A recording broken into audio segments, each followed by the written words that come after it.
আজকে ক্লাস 12 এ যে জিনিসটা পড়াচ্ছিলাম সেটা হচ্ছে ইন্টারফারেন্স অফ লাইট বা আলোর ব্যতিচার।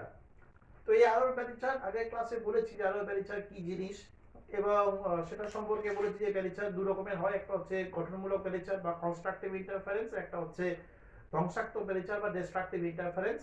এগুলো সম্পর্কে বলেছি এবং তার এক্সপ্রেশন আমরা দেখিয়েছি। তো আজকে, এবং শুধু তাই নয়, লাস্ট যেটা শেষ করেছিলাম সেটা হচ্ছে যে ইন্টেন্সিটি ডিস্ট্রিবিউশনের একটা কার্ভ দিয়ে আমি শেষ করেছিলাম। হুম। তো আজকে একটা নতুন জিনিস আমরা শুরু করব, সেটা হচ্ছে ইয়ংস ডাবল স্লিট এক্সপেরিমেন্ট। বাংলায় বলে হচ্ছে ইয়ং এর দ্বিরেখা ছিদ্র পরীক্ষা। স্লিট মানে হচ্ছে সরু ছিদ্র। ছবিটার দিকে তাকাও, এখানে দুটো সরু ছিদ্র আছে, S1 আর S2। এখান থেকে আলো এসে পর্দায় পড়েছে, এবং এই S1 এবং S2 এই দুটো ছিদ্রের মাঝে ব্যবধান হচ্ছে 2D, খুব স্মল সেপারেশন। দেখো লেখা আছে যে separation between the slits S1 and S2, এটা কিন্তু খুব স্মল সেপারেশন। আর এই স্লিট থেকে পর্দা বা স্ক্রিনের ডিসটেন্সটা হচ্ছে ক্যাপিটাল ডি, সেটাও লেখা আছে। দেখো যে ক্যাপিটাল ডিটা হচ্ছে separation between the slit and the screen. এবার কি হয়েছে, এই S1 আর S2 থেকে এই পর্দাতে যে কোনো বিন্দুতে আলো এসে পড়বে এবং ইন্টারফেয়ার করবে, অর্থাৎ ব্যতিচার সৃষ্টি করবে। তার মধ্যে আমরা দুটো পয়েন্টকে কনসিডার করেছি, একটা হচ্ছে ও, একটা হচ্ছে পি। এই ওতে ওদের সেন্ট্রাল ফ্রিঞ্জটা তৈরি হবে। সেন্ট্রাল ফ্রিঞ্জ মানে হচ্ছে যখন আমরা কার্ভটা এঁকেছিলাম, কার্ভের যে মিডল যে পয়েন্টটা ছিল, যেখান থেকে ইন্টেন্সিটি কার্ভটা স্টার্ট হয়েছিল, দুদিকে ছড়িয়ে পড়েছিল, সেই মিড পয়েন্টটাকে আমরা বলি হচ্ছে সেন্ট্রাল ফ্রিঞ্জ। সেন্ট্রাল ফ্রিঞ্জ মানে হচ্ছে কেন্দ্রীয় ঝালর। এবং সেখান থেকে এক্স ডিস্টেন্সে ধরো পি পয়েন্টে আর একটা ফ্রিঞ্জ তৈরি হয়েছে, দুটোর মধ্যে ডিস্টেন্স বা সেপারেশনটা হচ্ছে এক্স। সেটা আমরা লিখেছি যে এক্সটা হচ্ছে distance of a fringe from the central fringe, central fringe at point O, at point O, অর্থাৎ ও বিন্দুতে যে সেন্ট্রাল ফ্রিঞ্জটা তৈরি হয়েছে সেখান থেকে এক্স দূরত্বে আর একটা ফ্রিঞ্জ পাওয়া যাচ্ছে, সেটা হচ্ছে পি। ক্লিয়ার? এইবার দেখো, খুব ভালো করে দেখবে, এখানে দুটো ট্রায়াঙ্গেল আমরা কনসিডার করব। একটা ট্রায়াঙ্গেলটা হচ্ছে S1PM, ছবিটা দিয়ে তাকাও, S1PM। এইটা একটা রাইট অ্যাঙ্গেল ট্রায়াঙ্গেল, তো সমকোণী ত্রিভুজ। তো রাইট অ্যাঙ্গেল ট্রায়াঙ্গেল মানে পিথাগোরাস থিওরেম আসবে, এবং সেটা আমরা অ্যাপ্লাই করেছি। তবে দেখো কি লেখা হয়েছে, from triangle S1PM we get S1P square equal to হচ্ছে S1M square plus PM square. এবার S1M মানে কি, S1M টা দেখো হচ্ছে D এর সঙ্গে প্যারালাল, সেই জন্য ওখানটা D স্কয়ার বসিয়ে দিয়েছি। আর PM মানে হচ্ছে এইটুকু ডিস্টেন্স PM, এটা মানে হচ্ছে x মাইনাস d। কি করে হলো একটু বোঝাই। O থেকে P, দেখো O থেকে P এই ডিস্টেন্সটা হচ্ছে x, whereas O থেকে M এই ডিস্টেন্সটা হচ্ছে স্মল d, কারণ এদের মধ্যে সেপারেশনটা 2D। তাহলে এইটুকু পার্ট কত, এইটুকু পার্ট কত, এইটুকু পার্ট হচ্ছে স্মল d। অর্থাৎ OM টাও স্মল d, ON টাও স্মল d, দুটোর মধ্যে ডিসটেন্সটা হচ্ছে 2D, কিন্তু ওটা হচ্ছে ওদের মিড পয়েন্ট, তাহলে ওই ডিসটেন্সটা হচ্ছে স্মল d। তাহলে সেখান থেকে এটা আমরা পেয়ে গেছি S1P স্কয়ার। একইভাবে একইভাবে তোমার পরে একটা ট্রায়াঙ্গেল আছে, সেটা হচ্ছে S2PN। S2PN এই ট্রায়াঙ্গেল থেকে আমরা যেটা পাচ্ছি সেটা হচ্ছে তাহলে পাচ্ছি d square plus x plus d whole square. এবার এই দুটোকে মাইনাস করছি, দেখো S2P square minus S1P square করলে এই d স্কয়ারটা কেটে যাবে। কাটলে পড়ে থাকবে হচ্ছে x plus D whole square minus of x minus D whole square. এটা করলে আসে হচ্ছে 4xd, মানে 4ab ফর্মুলা। আর এই S2p স্কয়ার আর S1p স্কয়ারকে আমরা এরকম করে ভাঙছি, a প্লাস b আর a মাইনাস b তে ভাঙছি, ভেঙে a মাইনাস b টা লিখেছি, a প্লাস b টাকে তলায় দিয়ে দিয়েছি, আর এই জায়গায় লিখেছি আমি হচ্ছে 2d। এবার প্রশ্ন হতে পারে স্যার 2d কেন? দেখো খুব মন দিয়ে দেখো, এই ডিসটেন্সটা প্লাস এই ডিসটেন্সটা, এটাকে আমরা 2D কনসিডার করেছি। তোমরা বলেছো এইটা তো D নয়, পাশে একটা কথা লেখা আছে যেখানে ক্যাপিটাল ডিটা হচ্ছে মাছ মাছ গ্রেটার দ্যান স্মল ডি। মানে বিষয়টা একটু খুলে বলি, এই যে ডি, তোমাদের ছবিতে মনে হচ্ছে এই ডিটা অনেক ছোট, কিন্তু বাস্তবে ডিটা অনেকটা বড় হয়, প্রায় 1 মিটারের কাছাকাছি হয়। whereas এই 2Dটা এটা মিলিমিটার ডিসটেন্সে হয়। মানে এই দুটো ছিদ্র এতটা দূরে থাকেই না, এই দুটো ছিদ্র একেবারে গায়ে গায়ে থাকে, একেবারে গায়ে গায়ে থাকে। ফলে এই যে ডিসটেন্সটা সেটা এরকম ট্যাকচা ভাবে যেটা মনে হচ্ছে তোমাদের, সেটা এতটা ট্যাকচা ভাবে এটা যায় না, এটা প্রায় সরলরেখা বরাবরই যাবে, মানে ডি যাবে ডি ফিরবে, ওই জন্য এটাকে 2D লেখা হয়েছে। ঠিক আছে, ওকে। এবারে প্রশ্ন হতে পারে তোমাদের যে এইটা বের করে আমি কি করলাম, S2P মাইনাস S1P, এটাকে লিখে আমার কি কাজ? একটু ভালো করে দেখো, এই ছবিতে এই S1P আর S2P এই দুটো কিন্তু ডিসটেন্স সেম নয়। আর S1P টা হচ্ছে কি না, S1 থেকে একটা আলোক তরঙ্গ, সেটাকে রশ্মির আকারে আমি প্রেজেন্ট করেছি, কিন্তু অ্যাকচুয়ালি এটা তরঙ্গ, সেই তরঙ্গটা এসে পি পয়েন্টে পড়েছে। একইভাবে তোমার S2 থেকেও আর একটা তরঙ্গ এসে পি পয়েন্টে মিট করেছে এবং দুটোর মধ্যে সুপারপজিশন ঘটেছে এবং ইন্টারফারেন্স তৈরি হয়েছে ওই পি পয়েন্টে। তো S1P আর S2P হচ্ছে দুটোর মধ্যে পাথ ডিফারেন্স। দেখো দুটো পাথ কিন্তু সমান নয়, S2P is greater than S1P, ঠিক আছে? এবং এই পাথ ডিফারেন্সটা আমাদের প্রয়োজন। তো সেই জন্য আমরা লিখছি, এটা সমস্ত মুছে দিলাম, এই জিনিসগুলো আমরা মুছে দিচ্ছি, এই জিনিসগুলো আমরা মুছে দিচ্ছি, মুছে দিয়ে লিখছি path difference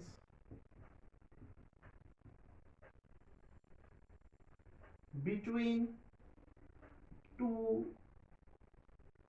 interfering waves।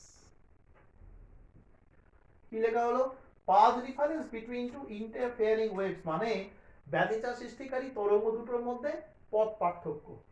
Delta equals to হচ্ছে S2P minus S1P, or delta equal to, ভ্যালুটা বসিয়ে দেবো, এটা কাটাকুটি হয়ে গেলে হবে হচ্ছে 2xd বাই ক্যাপিটাল D। কোত্থেকে পেলাম? ফ্রম 3। হলো? এইবার দেখো, এইবার দেখো এটাকে বের করে আমার লাভটা কি আছে, দেখ খুব মন দিয়ে দেখো। ফর nth ব্রাইট ফ্রিঞ্জ, অর্থাৎ n তম উজ্জ্বল পটির ক্ষেত্রে ডেল্টা n এর ভ্যালুটা হয় n ল্যামডা, তোমরা আগের দিনকে জেনেছো সেটা। তাহলে 2xnd by capital D equal to হচ্ছে n ল্যামডা। তাহলে xn মানে হচ্ছে n d lambda by 2d, this is equation 4। হলো? Next, for n plus 1th bright fringe, মানে ঠিক পরেরটা, ঠিক তার পরেরটা নিচ্ছি, মানে n তম নিলে তার ঠিক তার পরেরটা নিচ্ছি, আগেরটাও নিতে পারি, কোনো ব্যাপার না। এটাকে তাহলে লেখা যাবে হচ্ছে xn plus 1 equal to n plus 1 d lambda by 2d, equation 5। ছোট্ট একটা প্রশ্ন আছে, এইগুলো বের করে আমার হবেটা কি? আমি যেটা বের করতে চাইছি সেটা হচ্ছে ফ্রিঞ্জ উইড বের করব। ফ্রিঞ্জ উইড মানে হচ্ছে একটা ফ্রিঞ্জ কতটা করে চওড়া, বেধ থিকনেস বের করব। এবার প্রশ্ন হচ্ছে যে ফ্রিঞ্জ উইডটা বের করব আমি কেন, কিভাবে? দেখো ছবিটা আমি আঁকছি, আগের দিনের ছবিটা তোমাদেরকে এঁকে দেখাচ্ছি। আগের দিনের এইরকম ছবিটা ছিল, জিনিসটা বোঝার চেষ্টা করো, তাহলেই তোমাদের কাছে ডাউট সমস্ত ক্লিয়ার হয়ে যাবে। এইটা মনে করো ছিল হচ্ছে ব্রাইট ফ্রিঞ্জ, এই মার্কিং করা গুলো, মাঝখানে একটা ডার্ক, এটা আবার ব্রাইট, সরি এই মাঝখানে একটা ডার্ক আবার ব্রাইট, এটা হচ্ছে, এটা মনে করো 1 নম্বর ব্রাইট, এটা 2 নম্বর ব্রাইট, এটা 3 নম্বর ব্রাইট, এটা 4 নম্বর ব্রাইট। আর ঠিক মাঝখানে এগুলো, এটা হচ্ছে 1 নম্বর ডার্ক, 2 নম্বর ডার্ক, 3 নম্বর ডার্ক, এরকম। তো দেখো আমি যদি খুব মন দিয়ে শোনো, আমি যদি 2 নম্বর ডার্ক ফ্রিঞ্জের উইডথটা বার করতে যাই, অর্থাৎ 2 নম্বর ডার্ক ফ্রিঞ্জটা কতটা চওড়া সেটা বার করতে গেলে আমাকে কি করতে হবে? 3 নম্বর ব্রাইট ফ্রিঞ্জ থেকে 2 নম্বর ব্রাইট ফ্রিঞ্জকে মাইনাস করতে হবে। 3 নম্বর ব্রাইট ফ্রিঞ্জ থেকে 2 নম্বর ব্রাইট ফ্রিঞ্জকে মাইনাস করলেই মাঝখানে ডার্ক ফ্রিঞ্জের আমি উইডথটা পেয়ে যাব। কেন?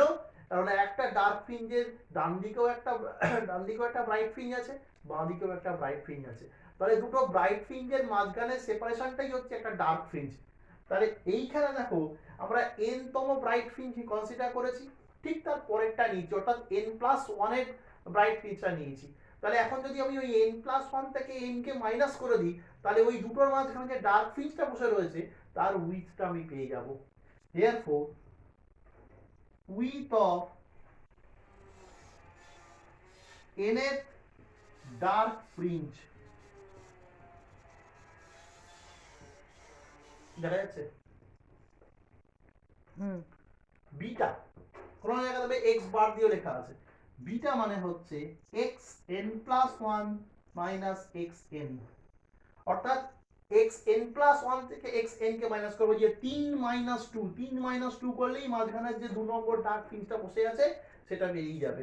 তাহলে দেখো 3 - 2 করলে 2টা বের হচ্ছে, তাহলে এটা যেটা পাওয়া যাবে বিটা হচ্ছে nth ডার্ক ফ্রিঞ্জের এটা হবে, সেটা হচ্ছে মাইনাস যদি করি দেখো n+1 d lambda minus nd lambda by 2d, এটা করলে ফাইনালি আসবে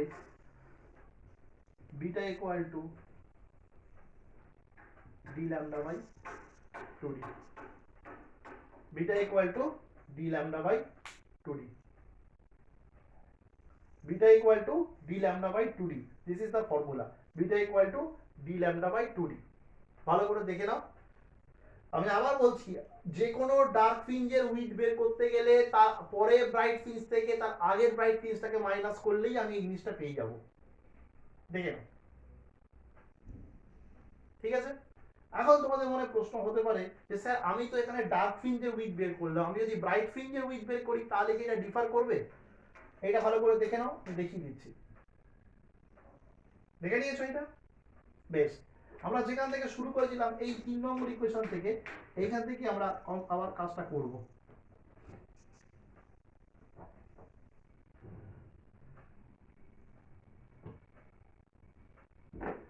আমরা এখন বের করতে চলেছি ব্রাইট ফ্রিঞ্জের উইথ। তাহলে ব্রাইট ফ্রিঞ্জের ডান দিকে রয়েছে একটা ডার্ক ফ্রিঞ্জ আর বাঁ দিকেও রয়েছে একটা ডার্ক ফ্রিঞ্জ, তাহলে আমরা ডার্ক ফ্রিঞ্জটা নিয়ে এখন কাজ করব। এটা কিন্তু মাথায় রাখবে, যদি ব্রাইট ফ্রিঞ্জের উইথ বের করি তাহলে ডার্ক ফ্রিঞ্জ নিয়ে কাজ করব, আর ডার্ক ফ্রিঞ্জের উইথ বের করলে ব্রাইট ফ্রিঞ্জ নিয়ে কাজ করব। তাহলে ফর nth ডার্ক ফ্রিঞ্জ এই ডেল্টা n ইকুয়াল টু হয় হচ্ছে তোমার 2n+1 ল্যামডা বাই 2, তাহলে হচ্ছে 2xn d by capital D equal to হবে 2n+1 ল্যামডা বাই 2, তাহলে xn ইকুয়ালস টু তোমার দাঁড়াবে হচ্ছে 2n+1 এটা হবে d lambda by 4d, this is 4, ঠিক আছে। তাহলে ফর n+1th ডার্ক ফ্রিঞ্জ, এটা তাহলে হবে হচ্ছে xn+1 is equals to 2 of n+1 plus 1 d lambda by 4d, this is equation 5। তাহলে এখন ঠিক আগের মতো যদি n+1 থেকে n কে মাইনাস করে দিই তাহলে ওই মাঝখানের ব্রাইট ফ্রিঞ্জের উইথটা বেরিয়ে যাবে। তাহলে with of nth bright fringe beta is equals to x of n+1 minus xn, এটা করলে আসবে beta is equals to 2 of n+1 plus 1 minus 2n minus 1 d lambda by 4d, ঠিক আছে। or beta is equal to d lambda by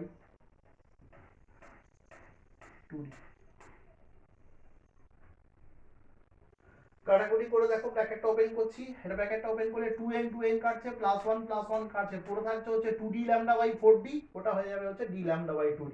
তাহলে পরিষ্কার দেখা গেল যে আমি ডার্ক ফ্রিঞ্জ নিয়েই কাজ করি বা ব্রাইট ফ্রিঞ্জ নিয়েই কাজ করি, যদি যারই উইথ বের করি না কেন উইথটা সমান থাকবে, এবং সেটা আগের দিনকেই পরিষ্কার হয়ে গেছিল। আগের দিন যদি তুমি ইন্টেন্সিটি কার্ভটা দেখো তাহলে দেখবে প্রত্যেকটার মধ্যে যে গ্রাফটা আমি এঁকেছি সেটা ডার্ক ফ্রিঞ্জ বলো বা ব্রাইট ফ্রিঞ্জে বলো, প্রত্যেকটার মধ্যে একটা প্যারিটি আছে এবং প্যারিটিটা সমান প্যারিটি, মানে ডার্ক ফ্রিঞ্জ যতটা চওড়া ব্রাইট ফ্রিঞ্জের ঠিক ততটাই চওড়া, এবং ইন্টেন্সিটি প্রত্যেকটা ব্রাইট ফ্রিঞ্জের অ্যালং উইথ সেন্টার ব্রাইট ফ্রিঞ্জটা সেম, অর্থাৎ সেন্টার ব্রাইট ফ্রিঞ্জে যারা ইন্টেন্সিটি রয়েছে প্রত্যেকটা তার পাশে ডান পাশে বা বাম পাশে যে ব্রাইট ফ্রিঞ্জগুলো রয়েছে তাদেরও কিন্তু ইন্টেন্সিটি সেমই রয়েছে, ইন্টেন্সিটি কোনো হেরফের হচ্ছে না।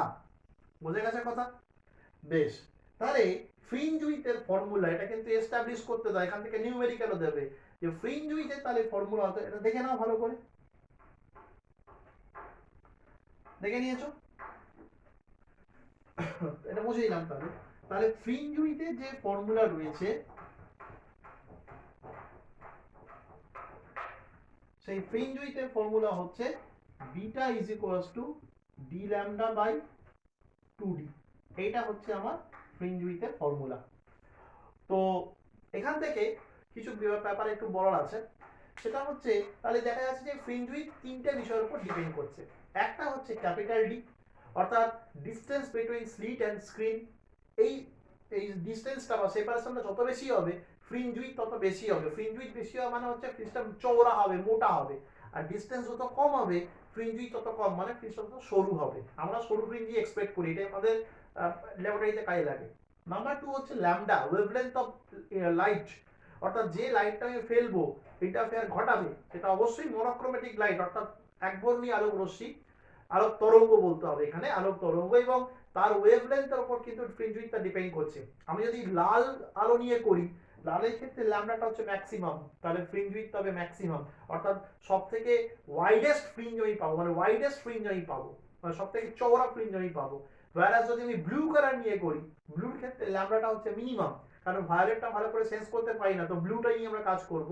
ব্লুর ক্ষেত্রে হচ্ছে ল্যামডাটা মিনিমাম, ফলে আমরা তোমার ফ্রিঞ্জ উইথটা মিনিমাম পাবো, ঠিক আছে? আর যেটা সেটা হচ্ছে 2D, that is the separation between the slit, দুটো সেপারেশন যত বেশি হবে তত কিন্তু ফ্রিঞ্জ উইথটা সরু হবে, আর যত কম হবে তত ফ্রিঞ্জ উইথটা বেশি হবে, ব্যস্তানুপাতিক সম্পর্ক। তো এইটা হচ্ছে এক্সপ্রেশনটা। এখানে আরেকটা কথা বলা আছে, সেটা হচ্ছে ইয়ং এর এক্সপেরিমেন্ট থেকে, এই যে এক্সপেরিমেন্টটা, এখান থেকে দুটো প্রশ্ন আছে, একটা হচ্ছে ফ্রিঞ্জ উইথের এক্সপ্রেশন বার করতে দেয়, আর কিছু ছোট ছোট প্রশ্ন আছে। প্রথম কথাটা বলি, সেটা হচ্ছে যে বললো এই এক্সপেরিমেন্টে আমরা এয়ারে পারফর্ম করেছি, তাতে ফ্রিঞ্জ উইথ বেরিয়েছে এটা, যদি এটা আন্ডার ওয়াটার পারফর্ম করা হয় তাহলে what will be the change in fringe with, তাহলে এটা ফ্রিঞ্জ উইথের কি পরিবর্তন হবে, এটা এই এক্সপেরিমেন্টটাই যদি সেম সেটআপ রেখে আন্ডার ওয়াটার পারফর্ম করা হয়। তো আন্ডার ওয়াটার পারফর্ম করলে কি হবে, তোমার সেখানে মিউটা পাল্টে যাবে, আন্ডার ওয়াটার পারফর্ম করলে সেখানে মিউটা পাল্টে যাবে, কারণ তোমরা জানো এয়ারের মিউটা হচ্ছে তোমার 1, whereas ওয়াটারের মিউ হচ্ছে 1.33, তো মিউ বেড়ে যাওয়া মানে হচ্ছে ল্যামডা কমে যাওয়া। ক্যাপিটাল ডি বা 2D কোনো চেঞ্জ হবে না, ওগুলো ডিসটেন্স, ওগুলো কোনো চেঞ্জ হবে না, কিন্তু মিউ এর সাথে ল্যামডা একটা সম্পর্ক আছে, mu equals to a plus b by lambda square, this is Cauchy's formula, এটা আমরা রিফ্র্যাকশন চ্যাপ্টারে শিখবো। মিউ এর সাথে ল্যামডার একটা সম্পর্ক আছে, mu equal to a plus b by lambda square. এবার এখান থেকে বলা যায় যে মিউ যদি বাড়ে তাহলে ল্যামডা কমবে, মিউ বাড়লে ল্যামডা কমবে। তো এয়ার এর মিউ হচ্ছে 1, whereas ওয়াটারের মিউ হচ্ছে 1.33, তো ন্যাচারালি মিউ যদি পাল্টে যায়, বেড়ে যায়, তাহলে ল্যামডা কমবে, ল্যামডা কমে যাওয়া মানে হচ্ছে ফ্রিঞ্জ উইথটা কমে যাবে, ফ্রিঞ্জ উইথটা কমে যাবে, ঠিক আছে? এটা একটা প্রশ্ন।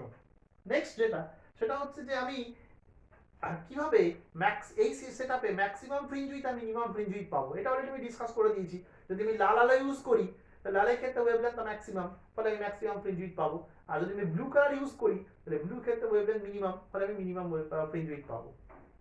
আরেকটা যেটা সেটা হচ্ছে যে এই যদি আমরা এখানে মনোক্রোমেটিক লাইটের পরিবর্তে পলিক্রোমেটিক লাইট ইউজ করি, অর্থাৎ সাদা আলোকে আমরা ইউজ করি, তাহলে কি হবে?